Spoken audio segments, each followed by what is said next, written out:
सरारा गुल उसे अपनी हवस का शिकार बना लेती थी। 7 मंजिल नीचे उसकी किसी को हड्डियां भी नहीं मिलती थी। वो हिस्सा है जो धरती तल के नीचे वाले हिस्सों के लिए सुरंग गई थी, लेकिन लोग बागों ने इस सुरंग को इसीलिए खत्म कर दिया क्योंकि सरारा गुल यहाँ पर बैठती थी, इन खिड़कियों पर। 17 विवाह सरारा गुल ने किए।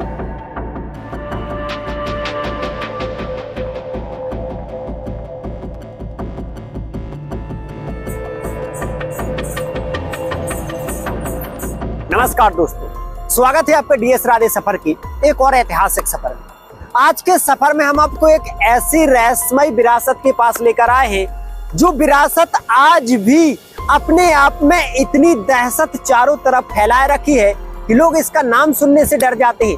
कहते हैं कि आज भी सरारा गुल की आत्मा इसके अंदर निवास करती है। आज भी अगर दिन हो चाहे रात हो, कोई व्यक्ति अगर इसके अंदर इसके 7 मंजिल नीचे कक्षों में चला जाता है तो सरारा गुल उसे कैद कर लेती है। आज शाम का समय हुआ है और हम इसको इसीलिए कवर करने आए क्योंकि लोग कहते हैं कि इसके अंदर जाने पर अगर 2 से 4 लोग ना हो तो सरारा गुल उनको दिख जाती है। क्या सरारा गुल की कहानी है? क्यों सरारा गुल की आत्मा 400 वर्ष से यहाँ पर भटक रही है? सारा कुछ हम जानेंगे। उसके पहले हम इसके थोड़े नजदीक चलते हैं। आ जाइए। देख सकते हो, एक घनी पहाड़ी पर बनाया गया है। कहते हैं कि यहाँ पर सरारा गुल का इतना बेशुमार खजाना रखा हुआ है जो भारत की गरीबी को दूर कर सकता है। लेकिन सरारा गुल आज भी यहाँ पर रहती है, लोगों को दिखती है। आज भी ऊपर जाना खतरे से खाली नहीं है। लेकिन हम सारी व्यवस्थाएं लेकर चल रहे हैं। टॉर्च भी हमने ले लिया क्योंकि अंदर 7 मंजिल नीचे कक्षों में अंधियारा ही अंधियारा है और दूसरा आत्माओं का यहाँ पर वास है। कहते हैं कि जो सरारा गुल थी उसे कई शादियां की थी उसने और हर एक पति को 7 दिन रखती थी। 8वें दिन उसे वीरगति प्राप्त करा देती थी। सरारा गुल की पूरी कहानी सुनोगे ना, डर जाओगे, आत्मा कांप जाएगी। इसलिए पहले उसको देखते हैं, फिर सरारा गुल की कहानी को हम जानेंगे। भाई इस तरफ से चलना होगा तो शायद ये रास्ता सेफ लग रहा है। और यहाँ पर जितनी भी ये खुदाई हुई है ना, लोग बागों ने लालच के चलते की है क्योंकि सरारा गुल का बेशुमार खजाना होने की जो बात है ना, उसकी वजह से लोग अधिकांश यहाँ पर खुदाई करते रहते हैं। भाई ये दिख रहा है हमको। आ जाइए, ये देखिए, ये जो रहस्यमय इमारत आपको यहाँ से दिखाई दे रही है ना, यही है सरारा गुल का अड्डा। यानी 400 वर्ष पुराना वो खुफिया अड्डा जिसके अंदर 7 मंजिल धरती तल के नीचे बनी हुई थी सरारा गुल का एक आराम स्थल, जिसमें वो अपनी मन मर्जी के मुताबिक आसपास की जो ये रास्ताएं हैं ना, यहाँ से गुजरने वाले राहगीरों को पकड़ कर ले जाती थी। राहगीर जब सरारा गुल को देखते थे तो उस पर मोहित हो जाते थे। फिर होता था सरारा गुल का हवस का खेल शुरू। पहले नजदीक चलकर आप देखिए कि इसकी बनावट किस तरीके से की गई है। भाई थोड़ा आराम से आना क्योंकि बहुत ज्यादा घास फूस हो चुका है इस समय। यहाँ से भी तो चल सकते हैं ना, इस तरफ से। या जाइए, इस तरफ से चलते हैं शायद।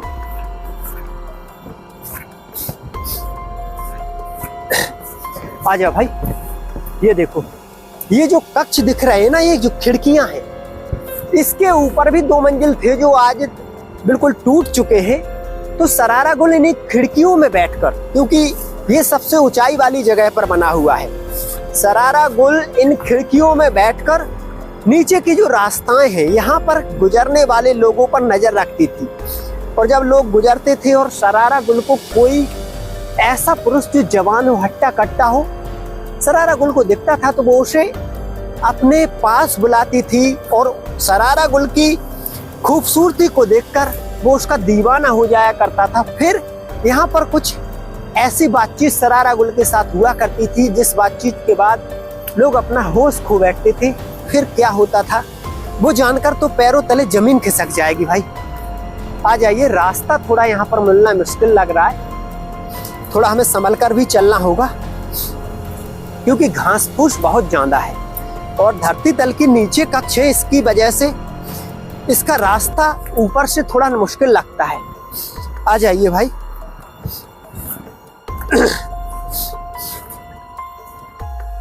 कैसे भी करके हमें इसके ऊपर तो चलना होगा। यहां से आइए भाई। ओ भाई, हमें लगता है कि इसके ऊपर पहुंचना थोड़ा मुश्किल होगा, लेकिन कोशिश करते हैं हम कैसे भी करके। आ जाइए। ये देखिए, सबसे पहले यहाँ पर देखिए तो लंबे दूर तक ये कक्ष बने हुए हैं। मैं थोड़ा आपको धरती तल के नीचे वाले कक्ष दिखा दूं, क्योंकि बाद में वो कक्ष दिखाने का टाइम नहीं मिलेगा, शाम होने वाली है। यहां से आप आ जाइए थोड़ा। ये देखिए, ये धरती तल की वो सुरंगें हैं जो सरारा गुल के नीचे वाले कमरों में जाती है। ये वाली एक ये वाली है, ये देखिए, इनको लोगों ने बंद कर दिया, आसपास के लोगों ने। इस तरफ भी है एक, ये काफी खुली हुई है, ये देखिए। तो ये सरारा गुल के कक्षों की वो सुरंगें हैं जिनको लोगों ने बंद कर दिया, क्योंकि लोग अगर इनमें चले जाते थे ना, तो आज भी सरारा गुल उनको अपना शिकार बना लेती थी। यहाँ से जो कक्ष खुले हुए हैं, हम उनके अंदर चलने की कोशिश कर रहे हैं और दिखाते हैं सारा कुछ आपको बारीकी से। भाई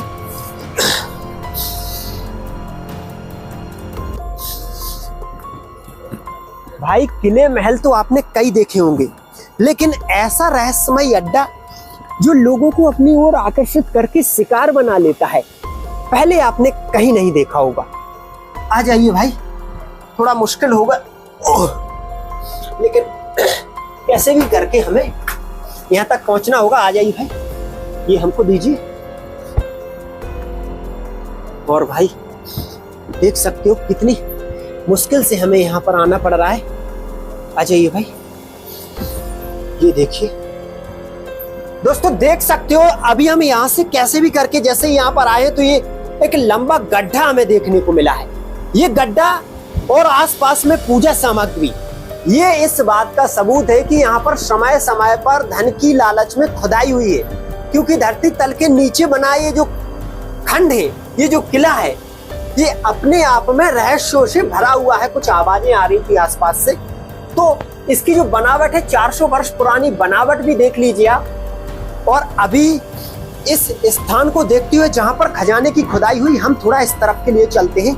आ जाइए भाई, थोड़ा आराम से आना, क्योंकि यहाँ पर कदम कदम पर खतरा ही खतरा पाया जाता है।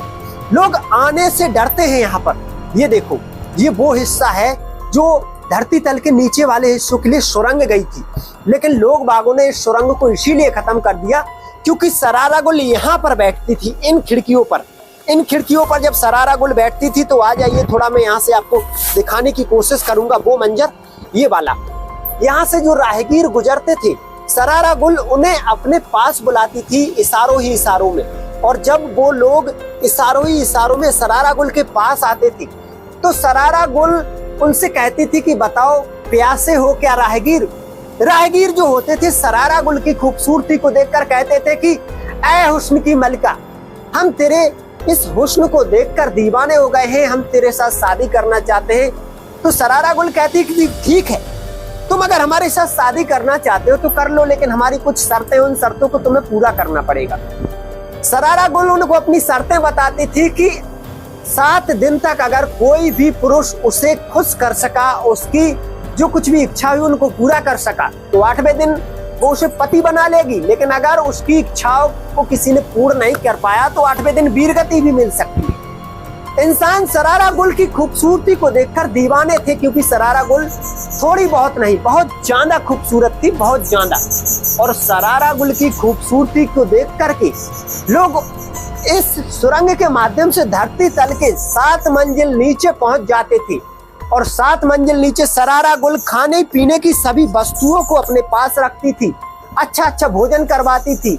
और जब सरारा गुल 7 दिन तक, यानी एक सारा लिखावट हुआ करती थी, पहले से पत्र तैयार होता था कि 7 दिन तक सरारा गुल की इच्छाओं को पूरा किया जाएगा। सरारा गुल हवस की पुजारिन थी, हर पल वो इंसानों से अपनी इच्छाओं को पूरा किया करती थी। ये देखो भाई, और जब कोई इंसान 2 से 3 दिन तक सरारा गुल के साथ रहता था, तो अब उसकी दम घुटने लगती थी, शरीर उसका टूटने लगता था, उसकी हिम्मत जवाब देने लगती थी। और यहाँ से वो इंसान कहता था कि उसे शादी नहीं करनी, उसे जाने दो। लेकिन सरारा गुल उसे बार बार अपनी इच्छाओं के मुताबिक नचाती और आखिरकार में वो इंसान दम तोड़ देता। इसी तरीके से यहाँ से आसपास से जो राहगीर गुजरते थे क्षेत्रों की 17 विवाह सरारा गुल ने किए। और जब 7 दिन इसी तरीके से गुजर जाते थे तो जो सरारा गुल हुआ करती थी, सरारा गुल उसे अपनी हवस का शिकार बना लेती थी। 7 मंजिल नीचे उसकी किसी को हड्डियां भी नहीं मिलती थी। आखिरकार जब ऐसा माहौल रहा तो आसपास के लोग डरने लगे थे। जंगल में जाने के बाद राहगीर गायब हो जाते थे। सरारा गुल ने पूरा अपनी मंडली को तैयार कर रखा था। लोग यहाँ से निकलते और अगर कोई जवान पुरुष निकलता तो सरारा गुल उसे अपनी हवस का शिकार बना लेती। जब ये खबर बहुत ज्यादा फैल गई तो लोगों ने जंगल से निकलना बंद कर दिया। तब एक व्यक्ति जो कि एक साधु के साथ रहा करता था जंगलों में, जिससे सांप बिच्छुओं का, कई प्रकार की जड़ी बूटियों का और तंत्र विद्या का ज्ञान था, वह जिसका नाम तालिब होता है, वह अपने घर से एक दिन यहाँ से निकलता है। सरारा गुल उसे देख लेती है, उसे अपने पास बुलाती है। तालिब भी उसकी खूबसूरती को देखकर कहता है कि ये हुस्न की मलका, तू कौन है और इस वीरान जंगल में क्या कर रही है? सरारा गुल कहती है कि वो इस किले की रानी है, राजकुमारी है और वो एक अपने आशिक की आस में यहाँ पर बैठी हुई है। तालिब कहता है कि अगर तू चाहे तो मैं तुझसे विवाह करने के लिए तैयार हूँ। सरारा गुल उससे कहती है कि तुम मुझसे विवाह तो कर सकते हो, लेकिन मेरी कुछ शर्तें हैं जिन शर्तों को पूरा कोई नहीं कर सकता। अगर तुम मेरी शर्तों को पूरा कर पाओगे तभी मैं तुमसे विवाह करूंगी। दोस्तों, तालिब सरारा गुल की सभी शर्तों को सुनता है और उसके बाद यहाँ से 7 मंजिल नीचे तालिब और सरारा गुल जाते हैं एक खुफिया कमरे में। खुफिया कमरे में जो कुछ सबसे पहले लोगों के साथ हुआ करता था वही होता है। सारी लिखावट होती है, पत्र तैयार होता है और उसके बाद सरारा गुल की हवस की कहानी की शुरुआत होती है। 2 से 3 दिन बाद तालिब को लगने लगता है कि शायद वो सरारा गुल की शर्तों को पूरा ना कर सके। तब सरारा गुल की शर्तों को पूरा करने के लिए तालिब एक ऐसी जड़ी बूटी का उपयोग करता है जिस जड़ी बूटी के उपयोग करने से कोई भी व्यक्ति नींद ही नींद में बना रहता है, उसे अपना होश नहीं रहता। तालिब जब भी सरारा गुल को होश आता तुरंत उसे वो जड़ी बूटी देता और उसे सुला देता। इसी तरीके से 7 दिन गुजर जाते हैं। दोस्तों, हम आपको एक रहस्य बताना चाहते हैं कि सरारा गुल असलियत में एक इच्छाधारी नागिन थी। वह 7वें दिन एक इच्छाधारी नागिन का रूप लेकर के डस लेती थी उन लोगों को जो उससे शादी का प्रस्ताव लेकर आए थे। तालिब जड़ी बूटियों को जानता था, सांपों की कई विद्याओं को जानता था। इसीलिए तालिब ने जैसे ही वो इच्छाधारी नागिन अपने असली रूप में आती है उसे अपने मंत्रों द्वारा बस में कर लेता है और उसके बाद अपने साथ ले जाता है। सरारा गुल उससे चीखती है, चिल्लाती है, रहम की भीख मांगती है, लेकिन तालिब उसकी एक नहीं सुनता और आखिरकार तालिब उसे अपने गांव में ले जाकर के विवाह करता है। कई लोगों को इस समस्या से मुक्ति मिल जाती है क्योंकि तालिब के पास सरारा गुल का जो चुनरी थी वो थी। लेकिन आखिरकार कई वर्ष गुजर जाने के बाद वहां पर तालिब के बच्चे भी होते हैं, सब कुछ परिवार बसता है। लेकिन एक दिन सरारा गुल किसी फंक्शन में नाचने की इरादे से उस बात को रख करके तालिब से वो चुनरी छीन लाती है और चुनरी छीनने के बाद फिर से आकर के अपने इसी अड्डे पर रहने लगती है। तब से बताते हैं कि सरारा गुल किसी के हाथ नहीं लगी और अक्सर उसे यहाँ पर देखा गया है। तालिब और सरारा गुल की कहानी तो खत्म हो गई, लेकिन सरारा गुल आज भी आशिकों के इंतजार में यहाँ पर रात के समय खिड़कियों में बैठी दिखती है। आज भी लोग दिन के समय यहाँ पर आने से डरते। हम भी जब से यहाँ पर आए तो अजीबोगरीब एहसास हमें हो रहा है। हम इस पूरे हिस्से को देखना चाहते हैं, इसीलिए अब पूरी कहानी जानने के बाद हम एक एक चीज को बारीकी से देखेंगे। दोस्तों, अभी जब हम यहाँ पर कुछ चीजों को एक्सप्लोर कर रहे थे उस समय हमें एक अजीब सी डरावनी सी आवाज आई। ऐसा लगा कि कोई भागा हो यहाँ से। तो आसपास में जो चाचा लोग थे यहाँ के, तो इन लोगों को हमने बुलाया ताकि हमें डर ना लगे। और अब हम इस चीज को देखने वाले हैं क्योंकि इन लोगों ने भी बताया कि ये धरती तल के नीचे जाने वाली सुरंगें थी जो लोगों ने बंद कर दी है। मतलब पहले काफी गहराई में गई हुई थी। और यहाँ पर देखो, यहाँ पर लोगों ने खजाने की लालच में खुदाई की है। खजाने की लालच में हुई है ना टोटल खुदाई। और भाई साहब जैसे ही इसके पास जाते हैं तो कोई अजीब सा एहसास हमें होता है। पहले भी हम लोग यहीं पर आए थे। ये देखो, किसी ने पत्थर भी डाल दिए। अभी हम लोग थे जब पत्थर नहीं थे भाई, किसी ने इसमें पत्थर भी डाल दिए। कुछ आवाज आ रही है पीछे से, कुछ पीछे से आवाज आ रही है। ये तो अच्छा हुआ कि ये लोग हमारे साथ हैं, अब हमें डरने की। भाई भाई वो कौन है? वो कौन है वहां पर? कौन है? अरे भाई, भाई भाई भाई, सरारा गुल, ये देखो, ओ भाई, गई भाई, ओ गई, गायब। भाई देख भाई, कोई था यहाँ पर। भाई साहब, मैंने कहा था कि सरारा गुल आज भी यहाँ पर आती है, लोगों ने बताया था। और भाई लोगों ने भी बताया कि यहाँ पर सरारा गुल की आत्मा घूमती रहती है। लेकिन अब ये बात बिल्कुल सही साबित हो गई। हम लोगों ने कोई ऐसा देखा जिसके बाल इतने डलावले थे, चेहरा तो नहीं देखा। भाई साहब, जो आत्माएं होती हैं उनका कोई रूप नहीं होता है। कैसे हमारे देखते देखते सामने से गायब हो गई। और समय हुआ है, ये देखो, मैं आपको समय बता रहा हूँ, समय हुए 4:19। दिन के 4:19 पर अगर ये हाल है तो रात के क्या हाल होता होगा, आप लोग स्वयं समझ लीजिए। हर वक्त यहाँ पर पायलों की छनकारें, घुंघरुओं की छनकारें, अजीब सा संगीत, जो अगर कोई व्यक्ति राहगीर अकेला निकले तो उस संगीत को सुनकर खिंचा हुआ यहाँ पर चला आता है। और सरारा गुल हर वक्त यहाँ पर पहरा देती है। दोस्तों, अभी हम उस रहस्यमय विरासत के ऊपर वाला जो हिस्सा है ना, वो दिखाना चाहते हैं, जिस हिस्से पर बैठकर वो आत्मा आज भी रात के समय तांडव मचाती है। कैसा क्या माहौल है, कैसा क्या हालत है, आप देख लीजिए। दूर से तो ये नजर ही नहीं आता क्योंकि घास फूस में ढक चुका है। यहाँ के जो चाचा लोग हैं ना, जो आसपास रहते हैं, उन लोगों की वजह से आज हम इसको देख पा रहे हैं, वरना डर के कारण हम तो भाग जाते। क्योंकि हमने एक ऐसा सीन यहाँ पर नीचे देखा जिस दृश्य को देखने के बाद हमारे पैर कांपने लगे। ये देखो, ये पूरा छत है, लेकिन कोई विश्वास नहीं करेगा कि ये छत है। कुछ इस तरीके से, इस रहस्यमय तरीके से बनाया गया था कि सामने वाले को पता ही नहीं लगता था कि हम पहाड़ी पर हैं या किसी विरासत के छत पर हैं। भाई, अब और ऊपर हम पहुंच रहे हैं तो ये वो वाला हिस्सा है जो आज भी साबित है, जिसके नीचे हम लोग गए थे। और इसी के नीचे 7 मंजिल नीचे तक सारा कुछ हमने देखने के लिए सोचा है, लेकिन जा ना सके क्योंकि आत्मा तो हर तरफ अपना पहरा लगाए बैठी है। सरारा गुल आज भी राहगीरों की राह का इंतजार करते हुए यहाँ पर पहरा दे रही है, दिन में भी रात में भी। रात के समय का तो पूछो ही मत। ये पूरा रास्ता था, जब जिस समय की हम लोग बात कर रहे हैं ना, तब यहाँ पर घना जंगल था चारों तरफ। जंगल के अलावा कुछ भी नहीं था। लोग बाग इतने भोले थे कि उनको किसी के भी षड्यंत्र के बारे में पता नहीं रहता था। दूसरा चीज, उस समय घना जंगल होने की वजह से छोटी मोटी वारदातों पर इतना ध्यान नहीं दिया जाता था, क्योंकि उस समय लोग इतने साक्षर नहीं थे, मोबाइल टेलीफोन नहीं था कि एक दूसरे को खबर कर सके। यहाँ पर इसके ऊपर भी कुछ कक्ष रहे होंगे, लेकिन बक्की मार ने सबको तोड़ दिया। समय हर चीज को धीरे धीरे करके तोड़ता चला जा रहा है। कुछ सालों बाद हमें ये विरासतें देखने को नहीं मिलेगी, ऐसा हमें लगता है, क्योंकि हर एक विरासत के साथ खजाने की लालच के चलते जैसा खिलवाड़ हो रहा है, वो आप लोग देख सकते हो कि वीडियो में कितनी ज्यादा यहाँ पर आसपास खुदाई हुई है। ये चाचा लोग हैं जो इसकी सुरक्षा चाहते हैं। तो वैसे साल में 1-2 बार तो यहाँ पर खुदाई होती रहती होगी।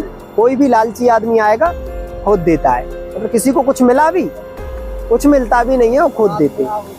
मतलब रात में आते हैं लोग, तंत्र विद्या करते हैं, कई तरह की पूजा सामग्री भी लाते हैं, खोदते हैं, कुछ नहीं मिलता है। किसी किसी को तो आत्मा टकरा जाती है तो भागना पड़ता है, लेने के देने पड़ जाते। लेकिन पैसा या कोई खजाना किसी को नहीं मिला। सिर्फ लालच है, लोग मेहनत नहीं करना चाहते और किसी का जमा किया हुआ धन लेना चाहते हैं। क्या किसी का जमा हुआ धन किसी को मिल सकता? दोस्तों, आज इस वीरान विरासत, रहस्यमय विरासत की कहानी को हमने जाना, लेकिन अब जब से हमने वो वहां पर सीन देखा, हमारे पैर कांप रहे और हम अपने वीडियो को यहाँ पर विराम करना चाहते हैं, क्योंकि हमें भी डर लग रहा है। आप लोगों को ये वीडियो कैसा लगा कमेंट में जरूर बताएं। हम फिर से एक और विरासत के साथ मिलते हैं, तब तक के लिए अपना ध्यान रखें। जय हिंद, जय भारत।